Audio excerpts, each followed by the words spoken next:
평상시 즐겨보고 있던 웨이크 세미나를 통해 여러분을 만나뵙게 되어 영광입니다. 그리고 또 제가 무척 좋아하고 잘 따르는, 존경하는 차원철 교수님께서 이렇게 멋진 소개를 해주셔서 감사의 말씀을 드리고요. 말 그대로 오늘 제목에서 알다시피 DNA 지노믹스, 이미징, EHR, 소셜 인바이러먼트 데이터, 디지털 헬스를 공부하는 연구자라면은 누구나 욕심낼 수밖에 없는 이런 멀티모달 데이터의 인티그레이션에 대한 이야기를 오늘 해볼 겁니다. 먼저 오늘 저를 처음 보실 분들도 있을 것 같아 간단하게 제 인사를 드리자면은 저는 성균관대 삼성융합의과학원 디지털 헬스학과 그리고 삼성 서울병원의 유전체 연구소에서 연구를 하고 있는 주윤정이라고 하고요.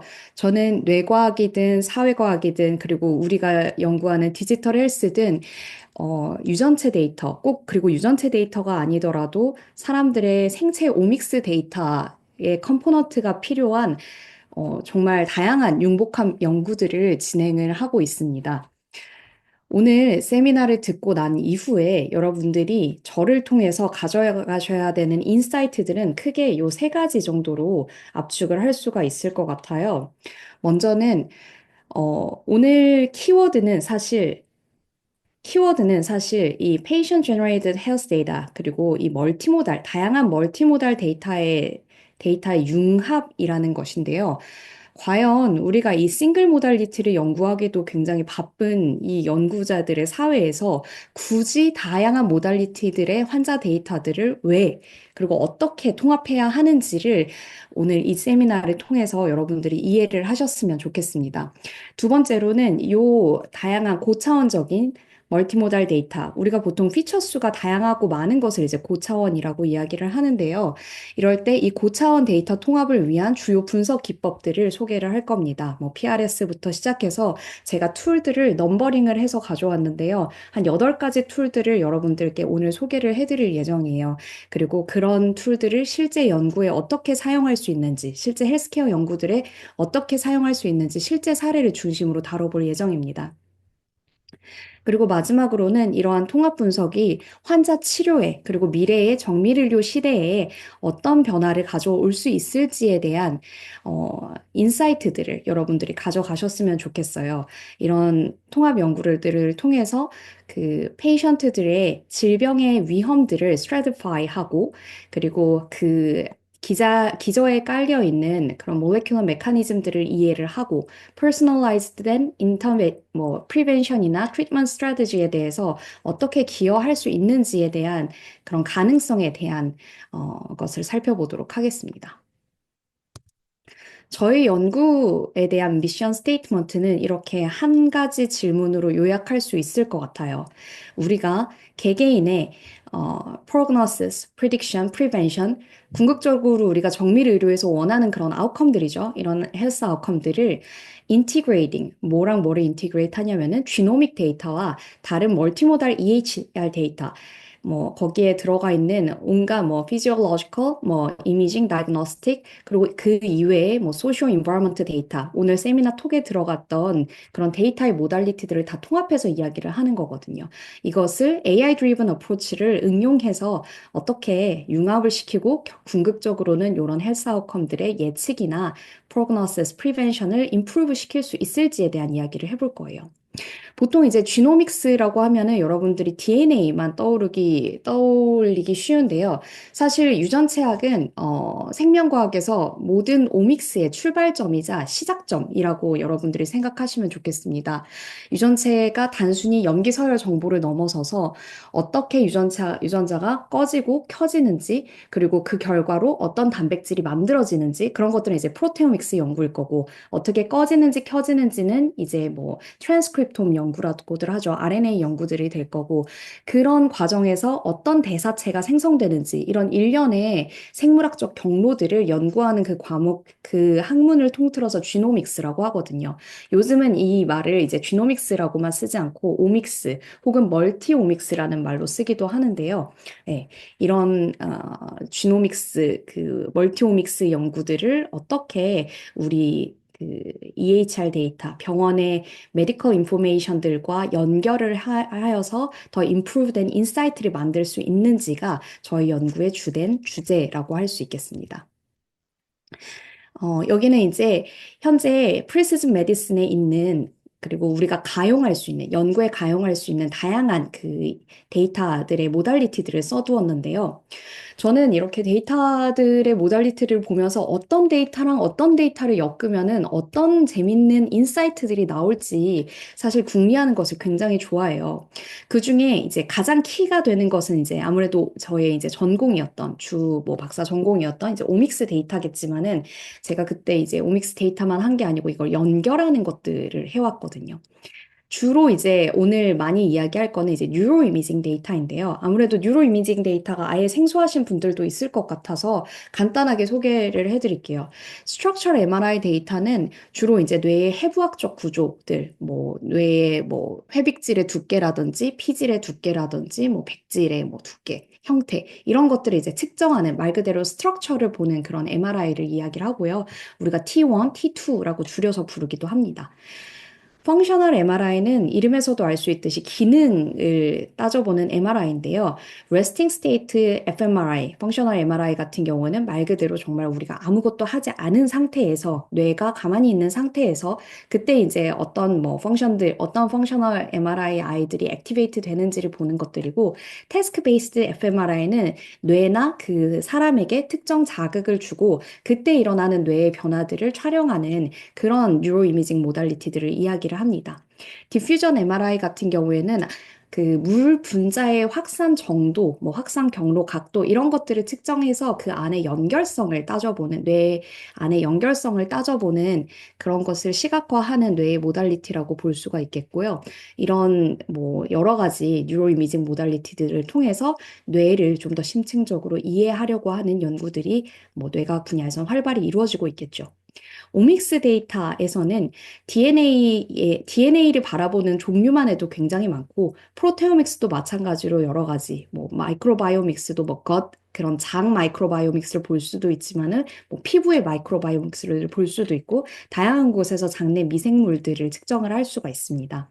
보통 가장 많이 쓰는 것은 DNA 안에서는 이제 지노타입 데이터라고 부르는 이제 그 DNA에서 사람들에게 공통적으로 가장 많이 존재하는 커먼 베리언트들만 뽑아서 마이크로 어레이로 보는 그런 요런 칩 베이스드 된 데이터들이 가장 비용도 저렴하고 대용량으로 손쉽게 모을 수 있기 때문에 요게 많이 가장 각광받고 있고요. 요즘은 좀 더 심층적으로 단순히 커먼 베리언트만 들여다보지 않고 레어 베리언트나 한 단계 더 나아가서 정말 풀 시퀀스를 보고 싶어 하는 그런 그 홀 지놈 시퀀싱 데이터들에 기반한 연구들도 많이 일어나고 있습니다.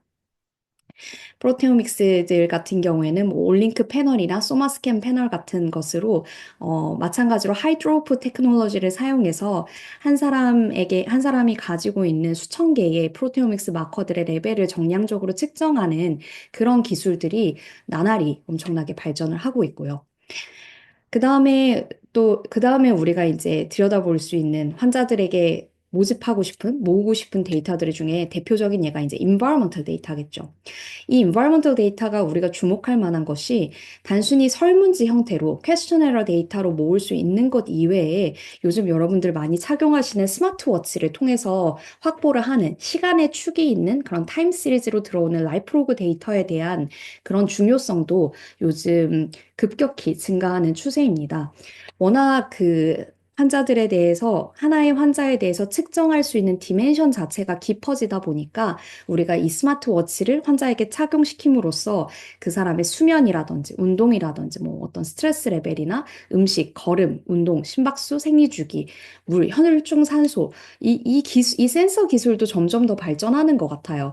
이런 발전된 센서 기술에 따라서 우리가 한 사람에 대해서 심도 있게 이해할 수 있는 디멘션이 확장되는 것이고 그것은 또 다르게 말해서 이 다른 데이터와 연결했을 때에 한 환자에 대해서 이해할 수 있는 폭이 굉장히 넓어진다라고 우리가 이해할 수 있을 것 같습니다. 그리고 클리니컬 피노타입으로 이제 병원에서 모아지는 이런 그 전통적인 데이터들이 있겠죠.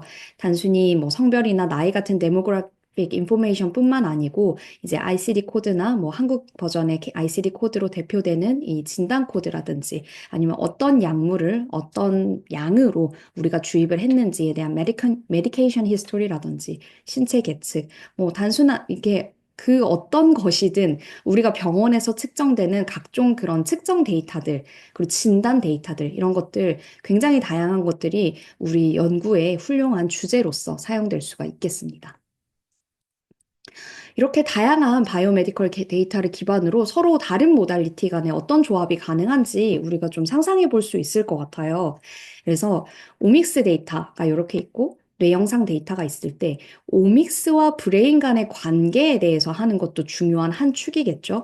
이 진에 어떤 정보, 유전자 정보들이 코딩되어 있으면은 뇌가 어떤 식으로 발달 양상을 나타내는지에 대한 것을 알 수가 있을 것이고, 정말 쉬운 건 뭐 오믹스랑 뭐 피노타입 간에 이런 유전자를 가졌을 때 이런 피노타입을 가지는 거. 근데 사실은 요즘 이렇게 1대1로 하는 거는 잘 안 하고 오히려 한 3차원 정도를 이렇게 섞어버려요. 그게 이제 제가 잘 많이 하는 연구고요. 예.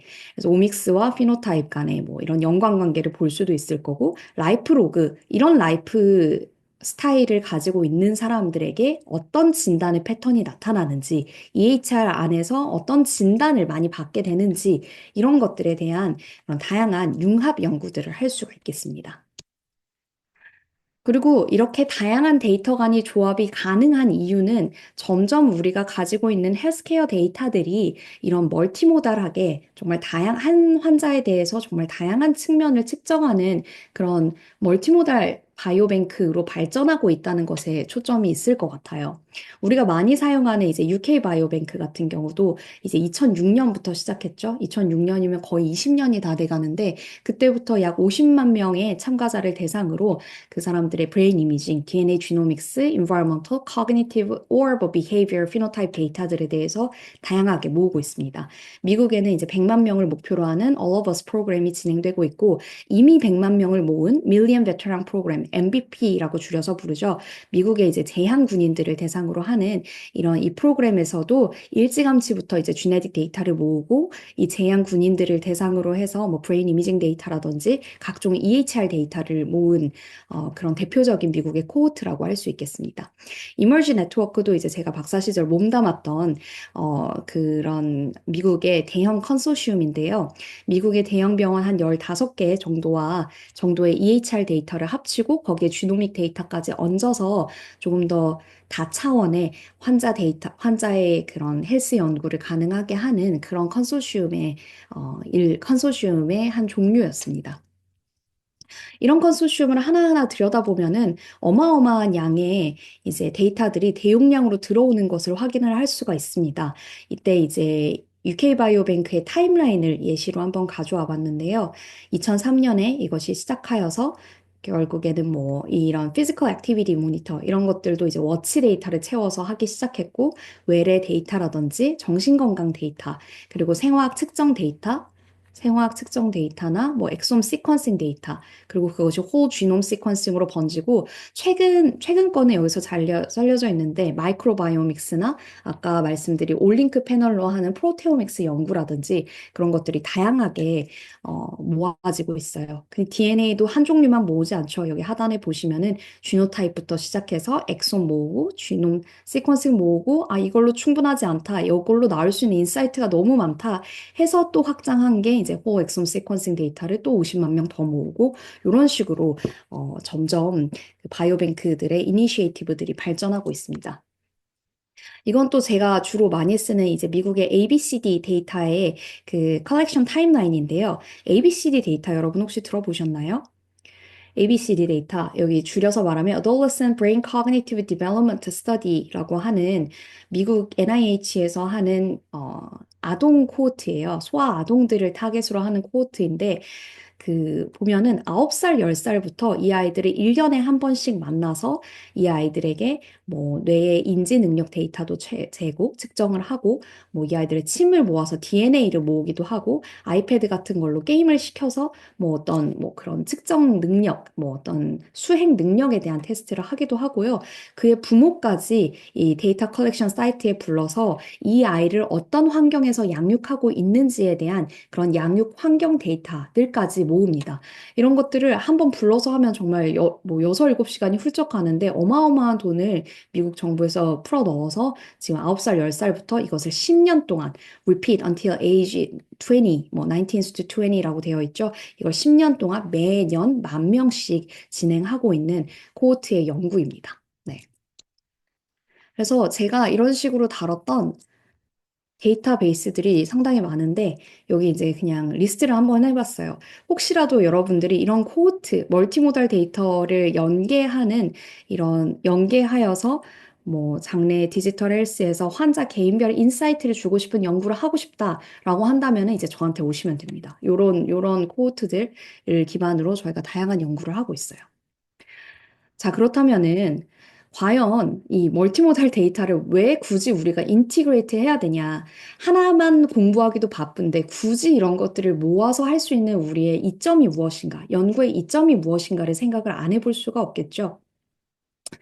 첫 번째로는 먼저 서로 다른 모달리티가 생물학적 시스템의 서로 다른 스케일에 서로 다른 정보들을 캡처를 함으로써 하나의 모달리티로서는 포착이 불가능한 병리학적 캐스케이드, 어떤 연쇄 작용을 추론 가능하게 하는 거예요. 예를 들어 우리가 지노믹 데이터를 들여다보면은 분자 생물학적으로 우리 몸에 어떤 것이 인코드가 되어 있는지 그 정보, 그 시작점, 출발점을 확인할 수가 있어요. 블루프린트라고 써놨죠. 이미징, 브레인 이미징 데이터를 쓰면은 organ level, 어떤 오간이죠? 브레인이죠? 브레인의 피노타입, 이 브레인 안에서 돌아가는 일이 무엇인지, 커넥티비티, 뭐 백질의 뭐 그런 연결성이라든지 그런 물 분자의 퍼지는 속도를 보면서 어떤 쪽이 액티베이트 되어 있고 어떤 쪽이 좀 디액티베이트 되어 있다라는 식의 그런 발현을 볼 수가 있겠죠. behavioral 데이터나 결국엔 clinical phenotype 데이터를 본다면은 이게 전체 시스템 레벨, 우리 한 사람의 개체로 봤을 때 이것이 어떻게 발현되는지를 우리가 구체적으로 알 수가 있습니다. 그래서 이런 거를 연결함으로써 이런 블루프린트에서 시작돼서 이렇게 올간으로 연결이 됐고 이 올간이 결국에는 이런 시스템 레벨의 매니페스테이션으로 나타나는구나 라는 일종의 연쇄작용을 우리가 심층적으로 서로 상호 보완하면서 컴플리멘터리하게 알 수가 있겠죠. 두 번째는 제가 이제 했던 연구에서 오늘 다 제 연구를 가져오진 못했지만은 했던 연구에서 공통적으로 알게 된 사실은 멀티모달한 데이터를 인티그레이트 하면 할수록 그런 예측 모델, 머신러닝이든 뭐 딥러닝이든 그런 예측 모델링으로 했을 때 어떤 아웃컴의 예측력이 확연히 늘어납니다. 그러니까 하나의 지노믹 데이터만 사용해서 뭐 어떤 사람의 자살 성향을 예측했을 때랑 그 사람의 어떤 뭐 다른 뭐 환경 데이터라든지 그 부모의 어떤 특정 쥐인 데이터라든지 이런 것들을 합쳐가면서 예측을 했을 때 훨씬 더 그 성능이 나아지는 것을 볼 수가 있었고, 이거는 제 여러 연구를 수년간 해오면서 공통적으로 발견한 사실이에요. 그래서 우리가 미래 정밀의료 시대에서 한 환자에 대한 어떤 아웃컴을 예측을 한다고 했을 때는 이 환자가 뭐 어떤 식습관을 가졌는지, 어떤 수면 패턴을 가졌는지, 과거의 진단력은 어떤 게 있는지, 패밀리 히스토리는 어떤 게 있는지, 이런 정보들이 마치 퍼즐처럼 모아서 하나의 빅픽처를 만들어 나감으로써 점점 더 정밀한 예측이 가능한 것이지, 하나의 단면만 봐서는 그게 불충분하기 때문에 여러 가지의 데이터를 모으는 것이 너무너무 중요하다라는 것을 말씀드리고 싶습니다. 다양한 환자의 하위 집단을 좀 더 정밀하게 분류 가능하겠죠. 하나의 데이터 모달리티만 보는 것보다 여러 가지를 섞어서 그 환자를 입체적으로 이해하는 것이 훨씬 더 중요하다라는 얘기고요. 그리고 마지막 세 번째로는 커절리티에 대한 이야기를 안 할 수가 없어요. 통합 분석을 통해서 어떤 단순히 A와 B 모달리티의 어소시에이션뿐만 아니고 A 때문에 B가 일어났다라는 메커니즘에 대한 추론이 가능해지거든요.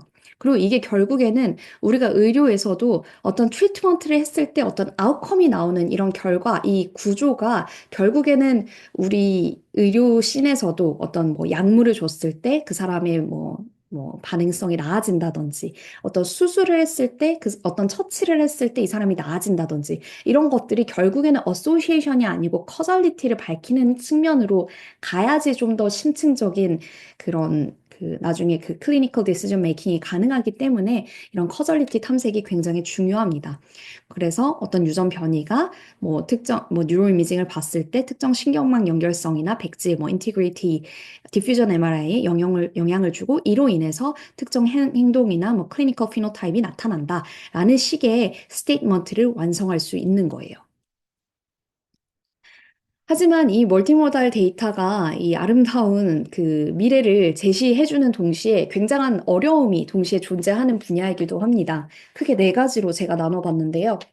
하나는 아무래도 스케일이 다르고 포맷이 다르고 이것을 합치는데 정형화된 어떤 표준이 있지 않기 때문에 이제 저 같은 연구자들이 들어가서 사실 뭐 정말 즐겁게 뛰어다닐 수도 있지만은 표준이 없다는 것이 또 굉장한 단점으로 다가오기도 합니다. 예를 들어 쥔으로 이제 쥐노타입 데이터 같은 경우에는 0, 1, 2 형태로 구분된 어떤 카테고리컬이라고 볼 수가 있고요. MRI는 어떤 컨티뉴어스한 어떤 수치 이라고 볼 수도 있겠고 텍스트 같은 경우에는 이제 unstructured 된 데이터들, 굉장히 무언가 정형화되지 않은 비정형 데이터들, 그리고 이 비정형된 아이들을 정형이랑 어떻게 합칠 것이며 정형화된 프로토콜이 없는데 이런 것들에 대해서 굉장한 어려움이 있죠. 하지만 요즘 이제 LLM 같은 그런 라지 랭귀지 모델 같은 것들이 나오고 텍스트를 더 잘 처리할 수 있는 모델들이 있고 MRI 같은 투 디멘션 매트릭스를 더 잘 이해할 수 있는 어떤 모델들, 뭐 그런 컴퓨터 비전 모델들이 있고 그런 아이들을 사용해서 이제 점점 이렇게 더 효율적으로 합쳐나가는 것들을 이제 또 연구를 하고 있습니다. 그다음에 또 많이 만나게 되는 문제 중에 하나가 하이 디멘셔널리티 때문에 오는 문제인데요. 제가 아까 하이 디멘셔널 데이터가 뭐라고 했죠? 이제 피처 수가 많은 데이터들을 쉽게 말해서 그렇게 얘기한다고 했죠. Thousands of feature. 피처의 수는 무수하게 많은데 보통 샘플의 수가 굉장히 한정되어 있어요. 그러니까 보통 우리가 rules of thumb으로 이제 회귀 분석을 할 때 어떤 변수의 유의성을 알려면은 그 변수의 개수보다 10배는 많은 샘플 수가 보통은 필요하다고 하거든요. 10배는 정말 사실 최소고 20배, 20배 정도의 이제 이제 샘플 수가 있으면 보통은 적정하다라는 식으로 가늠을 하는데, 물론 언제나 맞는 건 아닙니다. 하는데, 보면 이제 피처 수가 지네틱만 하더라도 이제 few million feature, 그러니까 few million number of SNP, 그러니까 SNP들의 개수들이 정말 수백만 개이고, 브레인도 보면은 정말 뭐 수천, 수만 개더라고요. 그런데 그것이 수집된 샘플 수는 터무니없이 적고 그거에 10배를 하면은 100만에 10배면 1000만인데 우리가 1000만 명의 데이터를 모은다는 거는 절대 그 어떤 돈이 많은 바이오뱅크 코호트라고 하더라도 쉽지 않거든요. 이게 문제고.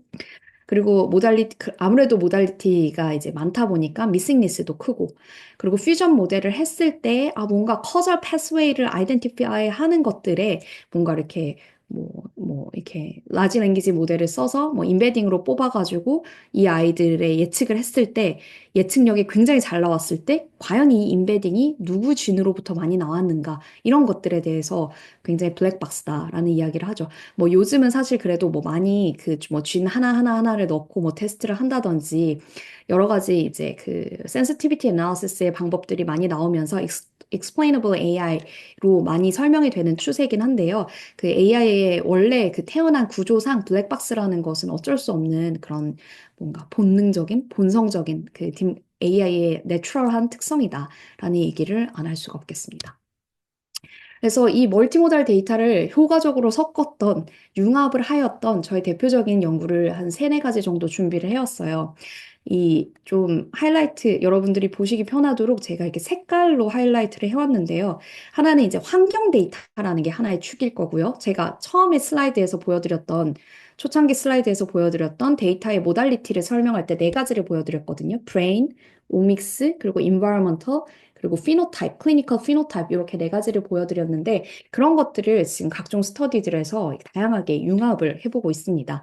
처음에 보면은 이 early life stress라는 그 아이들이 어린 나이에 early life 때 겪었던 어떤 트라우마나 가정 환경에서 받는 스트레스, 그게 폭력이든 뭐 감정적인 폭력이든 이런 environmental factor가 어떻게 쥔에 작용을 하고 그것이 브레인과 어떻게 연결되고 결국에는 그 아이의 인지 능력과 어떻게 연결되는지를 그 다양한 데이터들을 융합해서 알게 된 연구고요.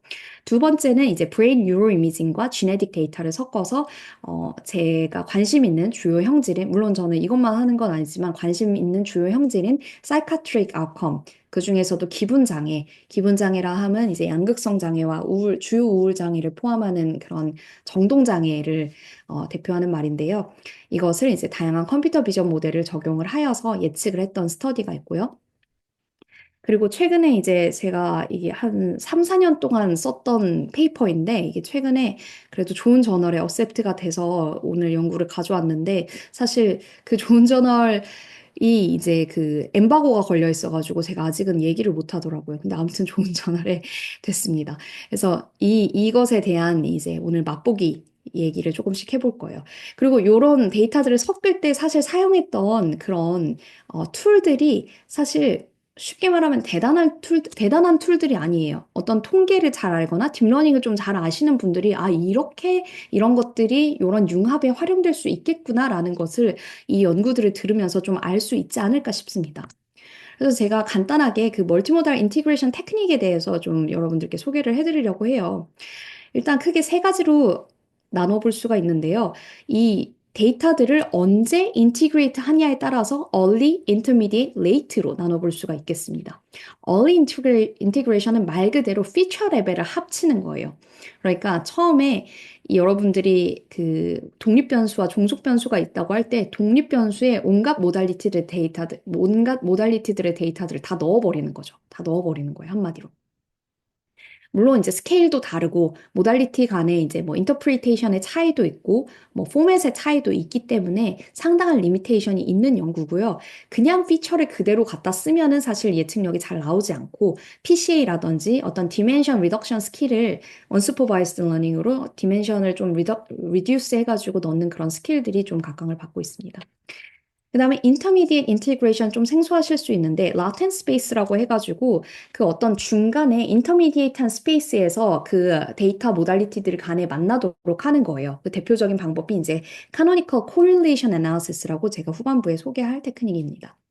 Late integration은 decision 레벨로 우리가 앙상블 트리를 생각해 보면 쉬워요. 우리가 랜덤 포레스트 돌리고 나서 돌릴 때 그 이제 decision 트리 하나하나만 쓰는 것들이 아니고 그거를 여러 개 뭉쳐서 쓰잖아요. 랜덤하게 조합을 맞춰가면서 쓰는데 그런 앙상블 메소드로 뭐 voting이나 stacking 메소드로 뭐 어떤 트리가 뭐 어떤 아웃컴으로 구분한 게 다수결이었다. 그러니까 정말 뭐 다수였다라는 식으로 보트 해가지고 뭐 결정을 할 수 있도록 디시전 레벨에서 멀티모달 데이터를 합치는 방법들이 존재합니다.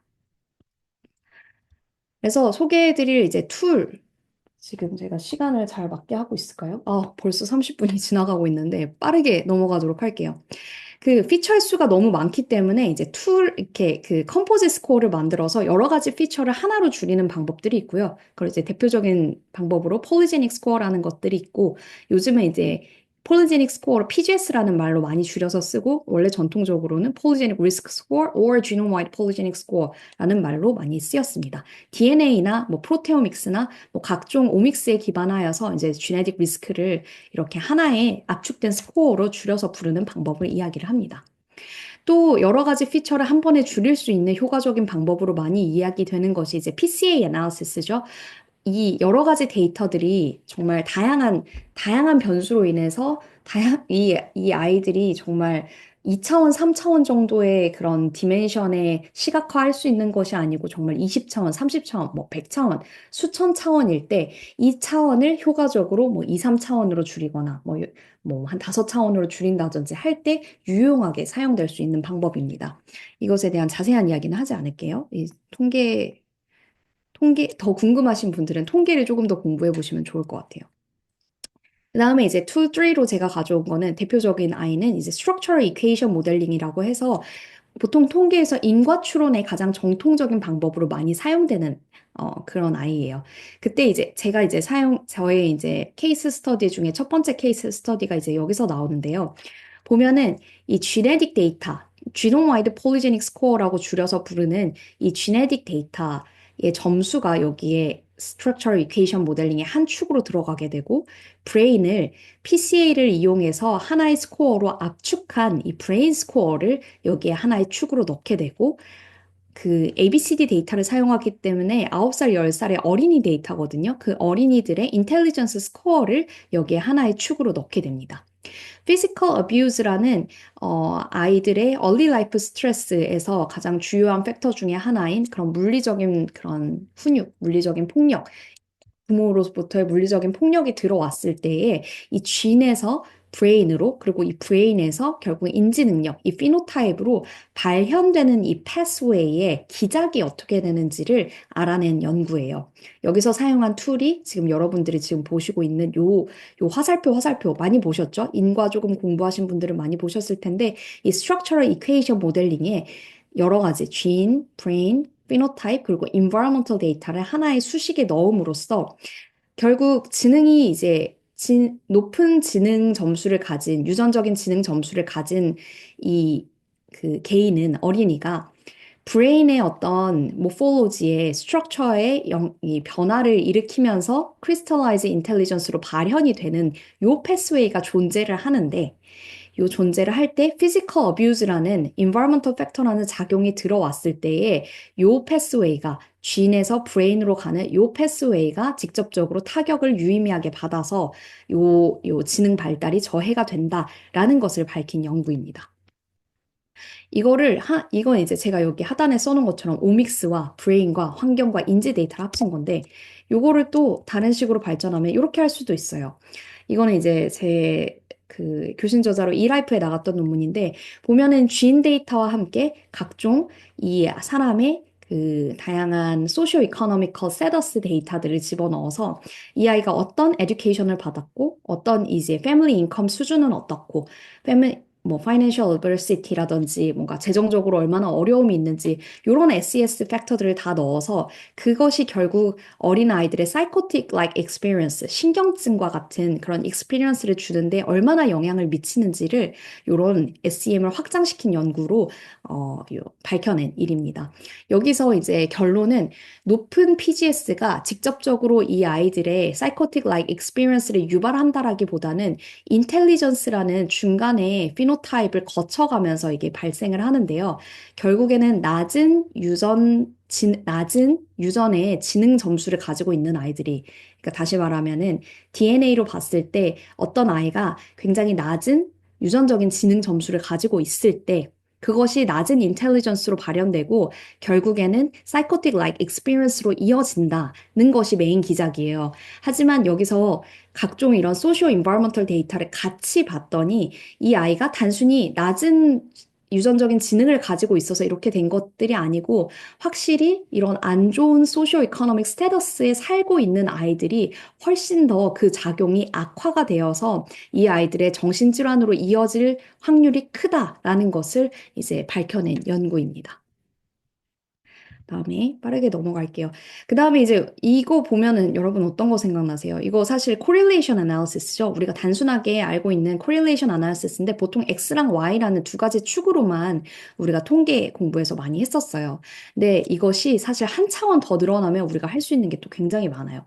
한 차원 더 늘어났을 때 이게 이제 각각의 한 모달리티라고 했을 때 요 아이들이 동시에 가르치고 있는 방향이 분명 존재를 하거든요. 그러니까 요 데이터만 봤을 때랑 요 데이터가 봤을 때 이거를 쥔 데이터라고 하고 이걸 브레인 데이터라고 하면요. 요거 두 개를 합쳐서 봤을 때 분명 어떤 쥔이 가르치는 방향과 브레인이 가르치는 방향이 통일된 곳이 있을 거고 쥔이 가르치는 방향과 브레인이 가르치는 방향이 통일되는 것이 있을 거예요. 즉, 그 어떤 하나의 예를 들어 그 아웃컴이 클리니컬 피노타입이라고 한다면은 그 클리니컬 피노타입을 발현시키기 위해서 쥔과 브레인이 분명 동시에 작용하는 기작이라는 것이 존재할 텐데 그 기작이 무엇이고 어떻게 서로 연관되어 있는지를 밝혀내는 그런 기법 중에 하나가 이제 canonical correlation analysis라고 하는 겁니다. 툴 5로 가져왔는데요. 처음 보시는 분도 있겠지만 이게 하나도 어렵지가 않아요, 여러분. correlation analysis는 X랑 Y라는 두 가지 변수 간의 이제 그 correlation을 보는 거라 하면은요. canonical correlation analysis는요. 데이터셋 간의 correlation을 볼 수 있는 analysis예요. 그러니까 쥔이랑 브레인이 있다 했을 때 그 GEN이라는 데이터셋, 브레인이라는 데이터셋, 그리고 클리니컬 피노타입이라는 데이터셋이 있을 때 그 세 가지 아이들이 어떻게 연관되어 있고 클리니컬 피노타입 중에 어떤 아이가 어떤 쥔과 그리고 어떤 브레인과 이렇게 삼각형 모양으로 얽혀 있는지, associate 되어 있는지를 알아낼 수 있는 아주 훌륭한 전통적인 통계 방법입니다. 보면 이제 통계 기법들에 대한 이야기들이 많이 나올 수밖에 없는데 이렇게 여러분들이 통계에 대한 탄탄한 기초를 가지고 있으면은 그리고 하시면서 이런 건 또 배우셔도 되는데 하면은 이렇게 응용할 수 있는 게 정말 너무너무 많아요. 그래서 이 CCA도 이 피처 수가 너무 많기 때문에 어떤 regularization 텀을 주고 sparse하게 만든 sparse CCA라는 것이 존재하고 sparse PCA라는 것도 존재하고요. 이런 것들은 하이 디멘셔널 데이터를 효과적으로 저차원으로 만들어서 멀티모달 간의 인티그레이션을 효과적으로 할 수 있게 하는 거고요. 딥러닝 어프로치는 뭐 오토 인코더 같은 걸로 줄이기도 하는데 제가 여기 쓰진 않았지만 요즘 저는 이제 LLM으로 많이 하고 있습니다. LLM으로 이게 LLM이라는 것이 단순히 뭐 여러분들이 생각하는 챗GPT, GPT 베이스가 아니고 요즘 이제 그런 시퀀스 데이터를 기반으로 하는 각종 이제 지노믹 파운데이션 모델들도 많이 나오고 있고 뭐 클리니컬 쪽도 뭐 말할 것도 없고요. 그런 것들이 많이 나오고 있거든요. 그런 것들에서 이제 임베딩을 추출을 하여서 그 임베딩을 인풋으로 넣고 뭐 어떤 클리니컬 피노타입을 예측하는 이런 연구들도 많이 수행이 되고 있어요. 멀티오믹스 데이터 인티그레이션으로 뭐 여러 가지 팩터들, 여러 가지 오믹스의 레이어를 쌓아서 그 안에 뭐 공통된 팩터들을 추출하는 그런 모파 애널리시스 같은 것들은 뭐 이미 많이 하고 있는 애널리시스고요. 방금 잠깐 언급했듯이 canonical correlation analysis에서 어떤 regularization 텀을 주면은 이게 뭐 라쏘라든지 뭐 그러니까 라쏘 regularization 테크닉 같은 거를 넣어서 좀 정말 수만 개의 피처의 수를 수천 개나 수백 개로 효과적으로 줄일 수 있는 방법들이 존재를 합니다. 그래서 제가 이게 이번에 출판되는 페이퍼인데 보면은 오믹스랑 브레인과 이제 그 환자들의 표현형 같은 것들을 연결한 연구거든요. 예를 들어 이 사람들의 그런 어떤 지능에 관련된 DNA의 리스크 스코어가 굉장히 높을 때, 그러니까 지능에 대한 DNA 스코어가 높다는 거는 지능이 좋은 경향이 높을 수밖에 없다는 이야기거든요. 그럴 때, 뭐, 브레인에서 액티베이트 되는 부분이 어딘지, 뭐, 이런 것들에 대해서 저희가 이번에 연구를 했고, 굉장히 흥미로운 연구들이 많이 나왔어요. 이게 아무래도 데이터 드리븐하고 피처도 막 수천 수만 개다 보니까 분석량도 어마무시해서 제가 이제 3, 4년이 걸렸다고 했는데 굉장히 어, 이런 지능이나 이런 긍정적인 인지 관련 표현형과 관련된 유전 점수가 높으면은 어떤 뇌의 특정 부위나 특정 연결성이 훨씬 더 많이 액티베이트 되어 있고 그것이 결국 어떤 클리니컬 피노타입으로 연결되는지를 매핑한 연구거든요. 그리고 반대로 이런 ADHD나 디프레션이나 알코올 디펜던시나 스모커 같은 이런 것들도 DNA 리스크 스코어를 계산할 수가 있는데 이런 것들이 부정적이면은 결국에는 브레인의 어떤 부분이 영향을 받고 그것이 피노타입에 어떻게 영향을 미치는지를 알 수가 있습니다. 근데 이런 얘기 듣다 보면은 이런 질문을 하는 경우도 있으시더라고요. 아니 그냥 브레인이랑 클리니컬 피노타입만 보면 되지 굳이 이렇게 교수님께서 DNA나 오믹스를 열심히 엮으려는 이유가 뭡니까? 라고 묻는 경우가 있는데요. 여러분, 결국 정밀의료는 앞으로 나아가는 방향은 예방, 예측, 요런 프리벤티브한 측면이 중요해질 수밖에 없어요. 그러니까 무슨 말이냐면은 그 질병이나 그 클리니컬 피노타입이 발현하기 이전에 이미 여러분 몸에서 그런 사인들을 읽고 어떤 그런 생체적인 시그널들을 파악을 해서 그것이 이제 클리니컬 피노타입이나 어떤 다이그노시스, 질병으로 발현되기 전에 미리 예측하고 그것에 대해서 개인 맞춤형으로 어느 정도 조정하고 그런 질병이 일어나지 않게 미리 어떤 프리벤션, 인터벤션을 하는 것이 점점 중요해질 수밖에 없거든요. 그래서 점점 전 미래로 갈수록은 이 오믹스는 빼놓을 수 없다고 생각합니다. 이야기가 샜는데 제가 빨리 맞춰보도록 할게요. 그, 예. 그 또 툴로 가져온 거는 이제 뉴럴넷 아키텍처를 빼놓을 수가 없죠. 뭐 CNN 같은 태초에 있었던 이 정말 이 태초에 이제 이미징 처리하느라 있었던 이런 컨볼루션 네트워크는 뭐 말할 것도 없고요. 비전 트랜스포머 같은 이제 2디멘셔널 한 아이들을 잘 처리하는 이런 트랜스포머 이런 아이들도 이제 점점 이제 뒷간으로 물러나고 있지만은 어쨌든 트랜스포머는 성능이 너무 좋기 때문에 이 아이는 버릴 수가 없습니다. 그래서 제가 했던 이제 간단한 연구 같은 것도 이제 MDD랑 관련된, MDD라고 하면 Major Depressive Disorder랑 관련된 그런 스닙들을 추출을 하고 그 스닙들과 그 정신건강의학과에 방문했던 환자들의 브레인 스트럭처럴 이미지 데이터를 보고 그것을 어떤 그 이때 비전 트랜스포머를 사용했던 것 같아요. 비전 트랜스포머를 사용해서 어떤 피처 값을 추출한 다음에 머신러닝 모델에 넣어서 이 사람들의 뭐 바이폴라나 MDD나 컨트롤 스테터스를 예측했던 그런 연구들이 있습니다. 오믹스랑 브레인을 합쳤던 대표적인 연구고요. 그래서 이런 이 연구들을 할 때 여러분들이 유의해야 될 거는 보면은 이제 그 뭐 statistical power 예를 들어 아까 얘기했던 문제점 중에 하나인 하이 디멘셔널 데이터가 고질적으로 가지고 있는 작은 샘플 사이즈의 프로블럼에 대해서 이 통계적인 이 고려를 안 할 수가 없고요. 그것을 고려할 수 있는 뭐 여러 가지 방법들을 제가 써두었는데 이거는 이제 추후 여러분들이 좀 더 공부해 보시면 좋을 것 같습니다. 다 이게 대부분은 통계적인 얘기거든요. 그리고 오버피팅을 줄이고, 뭐, reduce spurious finding, false positive finding을 줄이기 위해서, number of variable을 줄인다든지, 아까 제가 잠깐 알려드렸던 컴포짓 스코어 같은 개념으로 피처 수를 뭐 수백만 개를 하나의 스코어로 줄여서 사용을 함으로써 그런 샘플 사이즈의 어떤 컨스트레인을 이겨낸다든지 하는 방법이 있겠습니다. 그리고 뭐, 쥔 같은 경우에는 그 쥔의 상호작용이나 쥔이 같이 펑셔널하게 함께 이렇게 패스웨이로 얽혀서 일하는 유닛들이 존재를 하거든요. 그리고 그런 것들을 큐레이트 해놓은 바이오 인포메틱스 데이터베이스들도 굉장히 많고요. 그런 아이들을 뭉쳐서 같이 해석을 함으로써 해석력을 높이는 방향도 존재를 하겠죠. 바이어스 샘플링은 이게 아무래도 타겟 파퓰레이션들이 제가 그리고 대부분 연구하는 저희 병원 데이터들을 제외하고는 연구하는 대용량 데이터들은 아무래도 해외에 백인 위주의 바이오뱅크 데이터들이 많기 때문에 그런 것에서 오는 바이어스들이 분명 존재한다라는 이야기를 하고 싶습니다. 네, 벌써 이제 마지막 슬라이드가 다가가고 있어요.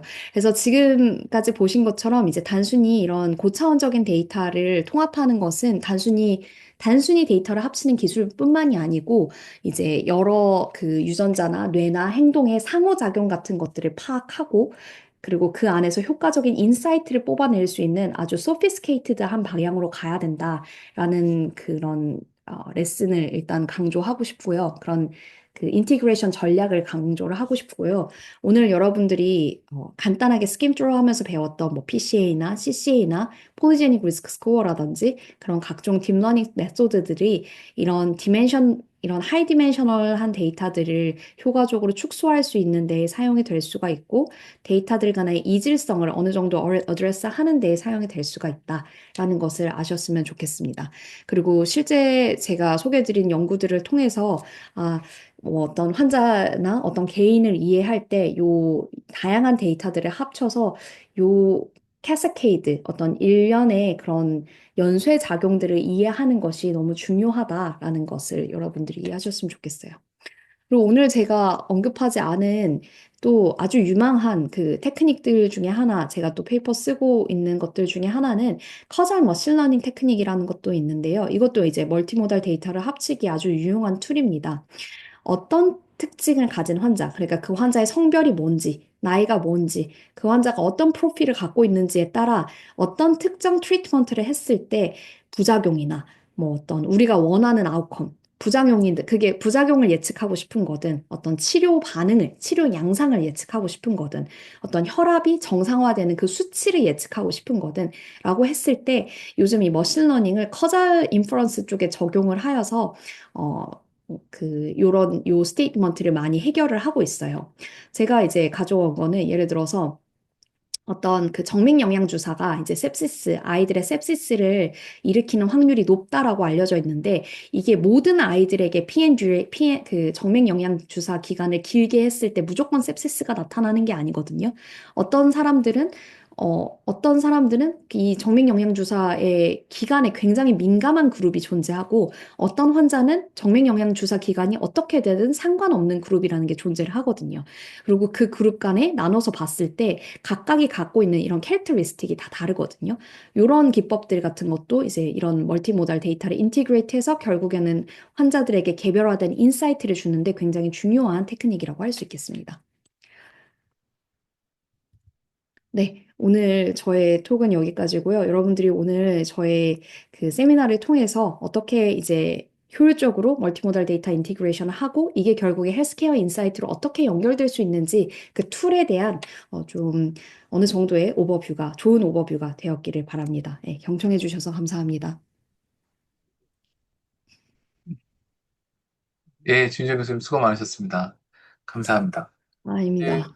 네, 네. 시간 가는 줄 모르고 또 들었어요. 아,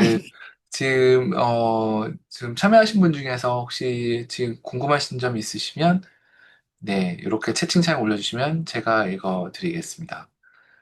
네, 네. 내용이 기네요. 신기원 선생님께서 말씀을 주셨습니다. 어, 네, 읽을게요. 진의 표현형 변화에 대한 환경의 영향이라면 에피제노믹스를 생각할 수 있겠습니다.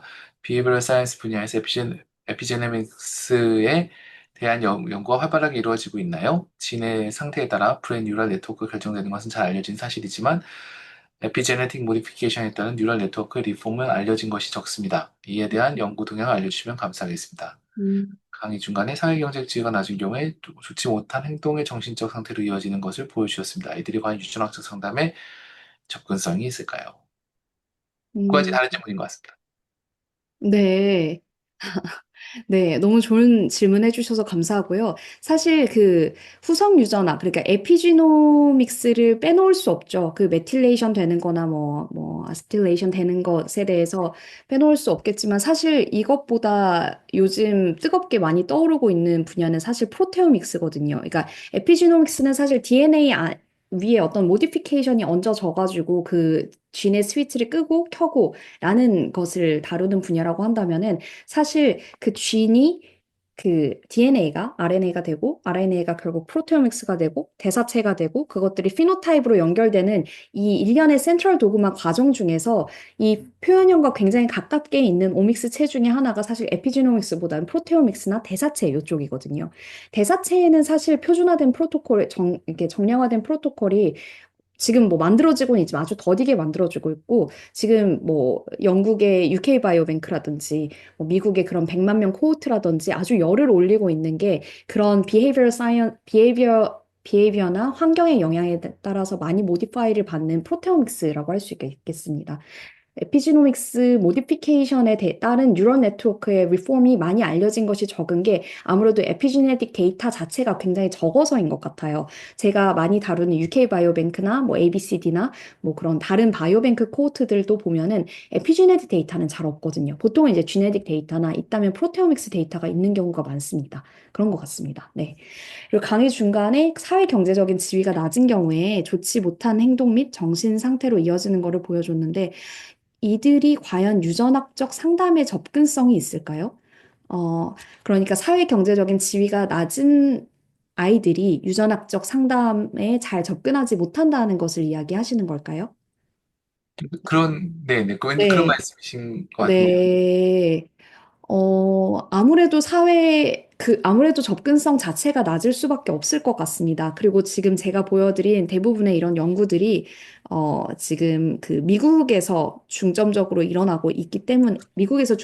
일어나서 그것에 대한 커버리지가 충분하지 못할 수 있겠지만은, 어, 아까 이제 보여드린 요 연구에서 제가 하나 이제 굳이 생략해서 말씀드린 거는 안 좋은 쥔의 영향, 그러니까 부정적인 쥔의 영향과 뇌 발달 사이에 이제 네가티브한 어소시에이션이 있는데, 그러니까 안 좋은 그 유전적인 점수를 가질수록 뇌 발달에서도 부정적으로 나타내는데 이것이 사회경제적으로 지위가 낮은 아이들, 그러니까 꼭 인컴이나 뭐 이런 것들, 뭐 네이버후드의 그런 범죄 인덱스가 낮은 곳에 사는 아이들뿐만 아니고 부모의 우울 점수가 높은 그런 아이들한테 이런 부정적인 관계가 더 심화돼서 나타났다라는 라는 결과도 저희가 연구하면서 알게 되었거든요. 이러한 친구들의 데이터가 그래도 존재했던 걸 보면은 미국에서 이 ABCD 스터디 자체가 굉장히 정말 다양한 사이트들에서 그 컬렉션이 일어나고 있기 때문에 단순히 병원이 아니고 연구기관에서 일어나고 있기 때문에 어느 정도 이 스터디에서는 접근성이 있었었던 것 같습니다. 하지만 그 사람들이 전반적으로 이런 뭐 유전학적 상담이라든지 의료 상담에 접근성이 있을지는 저는 부정적으로 생각하고 있기는 합니다. 네.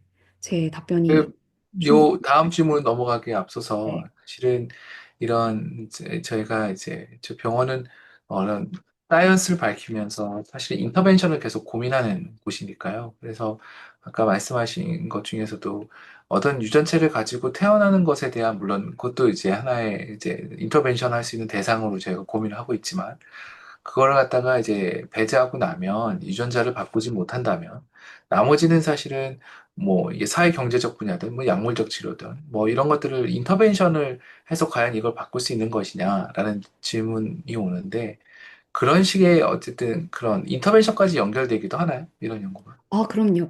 이게 사실 유전학을 공부했던 입장에서 굉장히 경계하는 것 중 하나가 바이오 디터미니즘입니다. 그러니까 어떤 사람이 타고 태어난 유전적인 성향이 있을 때 그렇다면은 나는 이 내 쥔에 쓰여진 대로 평생 살아야 하는가라는 의문을 가질 수밖에 없을 텐데요.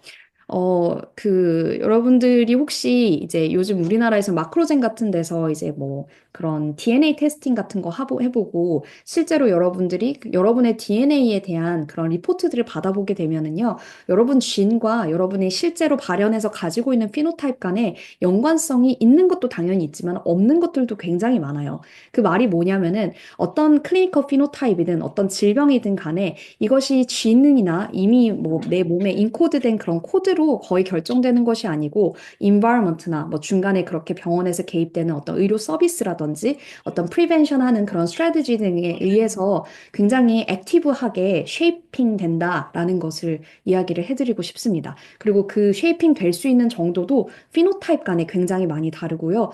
그 질병 같은 경우는 워낙 멀티 팩토리얼이기 때문에 정말 멘델리안 디지즈처럼 뭐 하나의 쥔이 고장 났을 때 하나의 질병이 바로 발병하는 그런 정말 극소수 몇 개의 질환이 아닌 이상은 정말 그런 가능성이 저는 높다. 그리고 오히려 그런 유전적인 위험이 높은 사람들을 더 잘 일찍 타겟해서 그 사람들에게 맞는 어떤 인터벤션을 줌으로써 질병을 예방할 수 있다라는 식으로 제가 말씀드리고 싶습니다. 감사합니다.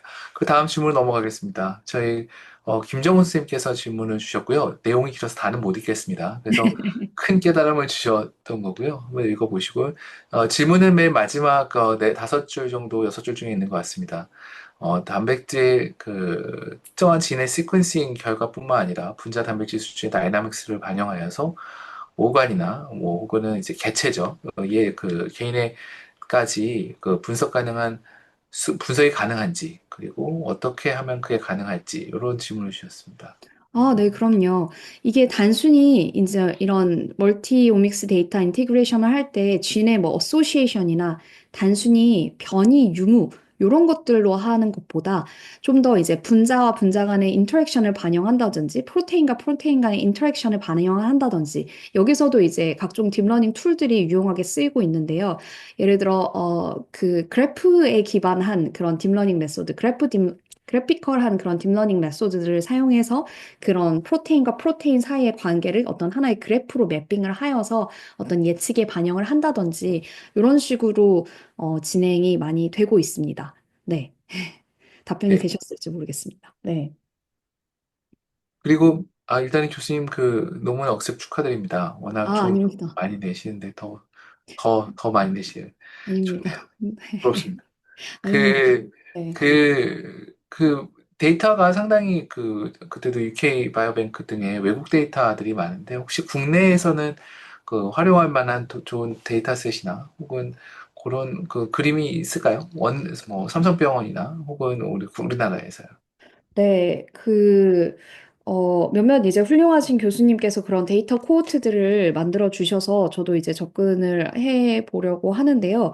일단 몇 가지 얘기해 드릴 수 있는데, 하나는 이제 제가 원래 이제 잠깐 박사후 연구원으로 있었던 서울대 팀에서 이제 위켄드 잇이라 해서 한국형 ABCD 데이터를 만들어 보자라고 해서 한 10살에서 16, 7살 한창 이제 발달하고 있는 그런 아이들을 부모님과 함께 저희 데이터 컬렉션 사이트에 불러서 뉴로 이미징 데이터를 찍고 침 데이터를 모으고 그 아이들에게 몇 시간 동안 이제 인지 심리 평가 데이터를 취득을 함으로써 지금 한 300명 정도 데이터를 모았는데요. 이런 바이오뱅크를 만들려는 이니시에이티브도 하나 있고요.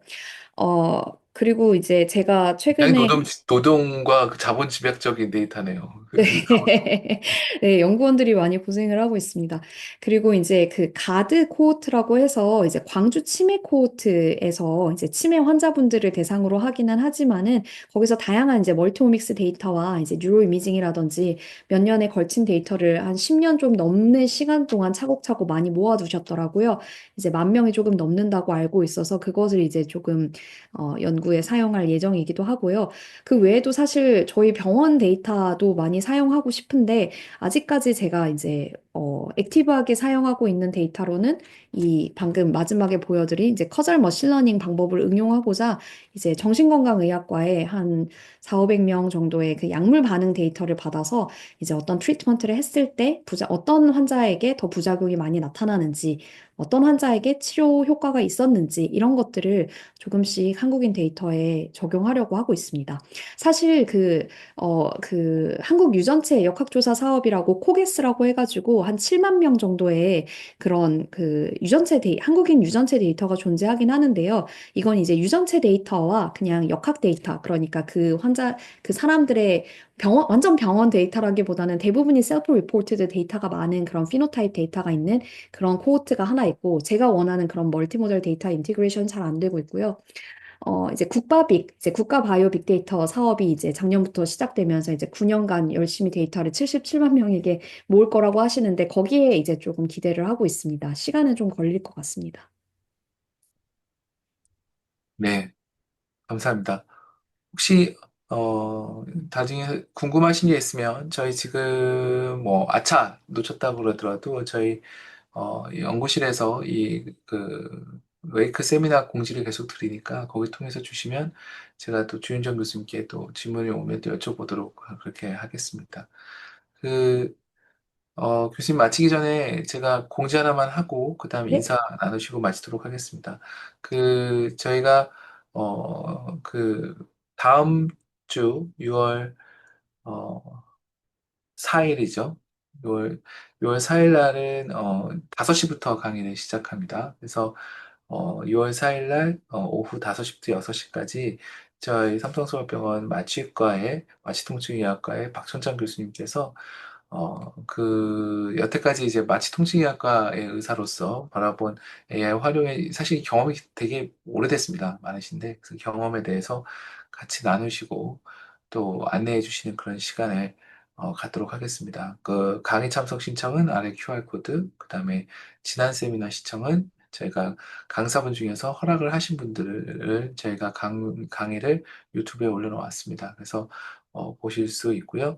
여기 저희 담당 이수정 연구원 통해서 궁금하신 거나 아니면 안내 필요하신 부분을 연락을 주시면 저희가 지속적으로 연락을 공유하도록 하겠습니다. 그, 음, 오늘 그렇게 해서 오늘 시간이 다 되어서 오늘 웨이크 세미나, 8차 세미나 요거로 마치도록 할 거고요.